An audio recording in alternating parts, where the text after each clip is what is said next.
మా పెరటిలో జంట జామకాయలు మళ్ళీ మొదలైపోయాయండి. ఈ జామకాయల షేపు రౌండ్‌గా ఉండి తింటుంటే కొబ్బరి ముక్కలాగా కరకరలాడుతూ భలే బావుంటాయి. ఇప్పటివరకు చాలా కాయలు కాసాయండి. ఇవి ఎర్ర జామకాయలు. ఈ కాయల షేపు కొంచెం కోలగా ఉంటాయండి. పండిపోతే మాత్రం చాలా తియ్యగా ఉంటాయి. మూడవ రకం వచ్చేసి చిట్టి జామలండి. ఇంకా పూత మీదే ఉంది. నేను అన్ని జామ చెట్లు కూడా నేల మీదే వేశాను. మీరు కుండీల్లో వేసుకోవాలి అనుకుంటే పండ్ల మొక్కల్ని మాత్రం పెద్ద బ్లూ డ్రమ్స్‌లో వేసుకోండి. బలం బాగా సరిపోతుంది. వర్షాకాలం వచ్చేసరికి ఈ కశ్మీరీ తెల్ల గులాబీలు మాత్రం బోలెడన్ని పువ్వులు పూస్తాయండి. లాస్ట్ ఇయర్ అయితే ఒకేసారి 30, 40 పువ్వులు పూసిన సందర్భాలు కూడా ఉన్నాయి.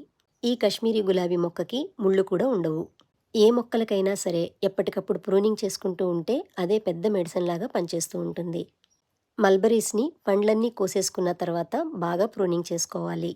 ఇలా ఆకులన్నీ దూసేసి కొమ్మలన్నింటినీ బాగా కట్ చేసుకోవాలి. ప్రూనింగ్ చేసిన తర్వాత ప్రతిరోజు సాయంత్రం వేళలో నీళ్లు పోస్తూ ఉంటే 15, 20 రోజులకి ఇలా చిగుర్లన్నీ వచ్చేసి పిందెలు కూడా బాగా వేస్తాయి. పిందెలు వేసిన నెల రోజులకి మల్బెరీస్ అన్నీ ఎంత బాగా పండిపోయాయో చూడండి. ఇలా బాగా పండిపోయిన మల్బెరీస్ చాలా తియ్యగా ఉంటాయి. ఈ పండ్లన్నీ కోసేసుకున్న తర్వాత మళ్ళీ ఆకులన్నీ దూసేసి కొమ్మల్ని కట్ చేసేసుకుంటే ఈ మల్బెరీస్ పళ్ళు సంవత్సరం అంతా మనకి కాస్తూనే ఉంటాయండి.